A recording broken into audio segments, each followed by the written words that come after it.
장애인 문화복지신문 제366호 제16면 기사입니다. 2023년 달라지는 장애인 정책. 기획재정부는 2023년부터 달라지는 제도와 법규사항 등을 알기 쉽게 정리한 2023년부터 이렇게 달라집니다. 책자 별표 사인을 발간하였다. 이 책자에는 36개 정부기관, 부처청위원회에서 취합한 249건의 정책이 분야 시기 기관별로 구성되어 있다. 그중 장애인 정책은 아래와 같다. 장애수당 단가 인상. 만 18세 이상의 장애인 연금법상 중증장애인이 아닌 생계 의료 주거 교육급여 수급자 및 차상위계층에 지급되는 장애수당의 인상을 통해 성인 경증 장애인의 생활 안정을 지원한다.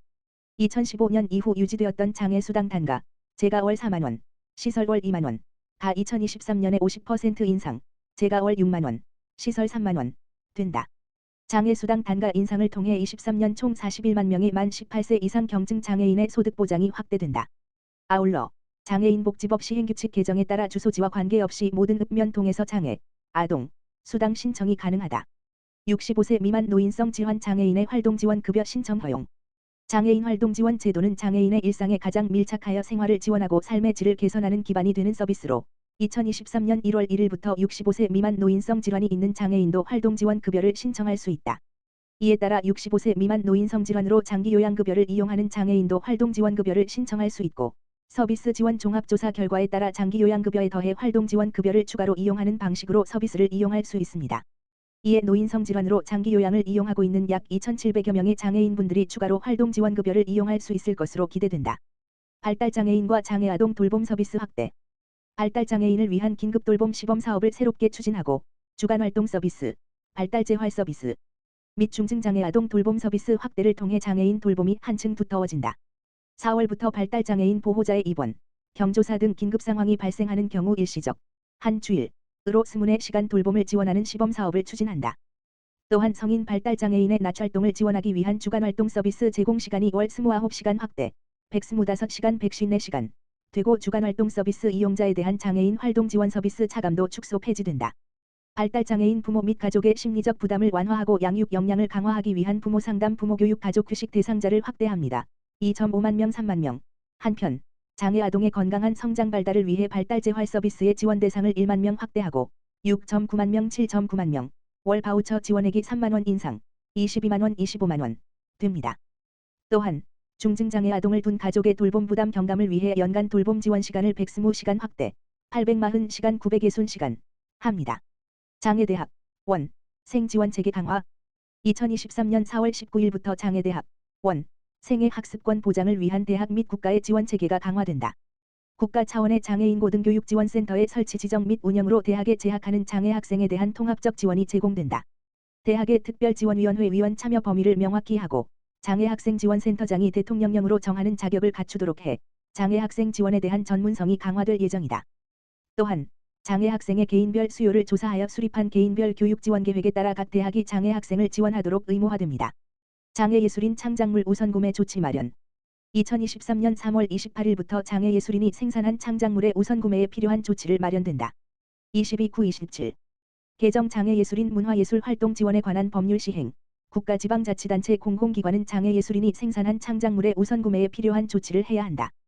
또한 국가지방자치단체는 장애예술인의 창작물을 우선구매하는 기관 등의 예산의 범위에서 재정지원 등 필요한 지원을 할 수 있게 되며 장애예술인의 문화예술 활동 지원에 관한 기본계획 수립 시 장애예술인의 창작물에 대한 홍보 및 유통 활성화에 대한 내용을 포함하게 된다.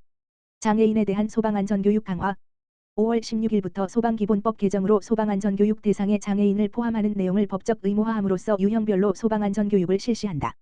교육 대상은 장애인 복지시설에 거주하거나 이용하는 장애인으로 사전에 장애인 복지시설의 장과 협의하여 진행된다. 법률이 시행되면 소방관서장이 장애인에 대해 소방안전교육을 할 수 있도록 근거가 마련되며 장애인이 화재 등 재난으로부터 안전한 생활을 보장받을 수 있도록 소방안전교육을 제공하게 된다. 또한 법적 의무화로 장애인 맞춤형 교육과정 및 교육교재 제작 등 교육 프로그램도 같이 마련된다. 보건복지부 장애인 건강과 신설 장애인 건강관리 지원 강화. 보건복지부 장관 조규홍은 지난 2022년 12월 29일 자로 신설된 장애인 건강과의 출범을 축하하기 위한 현판식을 1월 4일 오후 3시 30분에 열고 장애인 건강 정책 추진을 위한 본격적인 행보를 시작한다고 밝혔다. 장애인 건강과에서는 지난 장애인 건강권 및 의료 접근성 보장에 관한 법률 17.12월 시행에 따른 장애인 건강 증진을 위한 사업을 수행하고 지역장애인 보건의료센터 지정 등 전달체계를 구축 관리한다. 또한 재활병원, 발달장애인 거점병원 등 장애인 재활의료 인프라를 구축하고 장애인 보조기기, 의료비지원 등 장애인 건강 관련 복지 보건 사업을 통합적으로 전담하게 된다. 이기일 제1 차관은 장애인 건강 전담 부서 신설을 통해 장애인 보건과 복지 정책을 연계하는 등 조직 역량 강화를 기대하며 장애인 건강권 및 의료 접근성 보장 업무를 수행할 장애인 건강과의 앞으로 행보를 응원한다라고 밝혔다. 장애인 표준사업장 전국에 600개 돌파. 한국장애인고용공단 이사장 조향현, 이하공단 이지원하고 고용노동부에서 인증하는 장애인 표준사업장이 12월 기준 전국 600개소를 돌파했다. 이는 장애인 일자리 창출 및 고용 유지를 위해 2002년 새 개소로 시작한 후 20주년을 맞아 얻은 쾌거이다. 장애인 표준사업장은 2013년 장애인 표준사업장 인증제도 도입, 공공기관의 의무구매제도 대상 포함 이후 경영 안정을 보장받아 점진적으로 증가했다.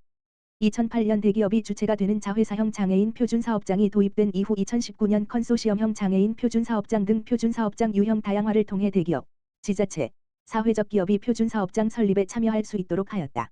공공기관의 우선구매 제도를 통해 장애인 표준사업장 생산품 구매액은 838억 원에서 2021년 기준으로 5,930억 원으로 7배 이상 증가했으며 2013년 인증제도 도입 당시 140개소, 장애인 근로자 3,915명이 근무했던 장애인 표준사업장은 2022년 12월 현재 609개소, 13,367명으로 성장하여 장애인을 위한 따뜻한 일터를 만들어 가고 있다.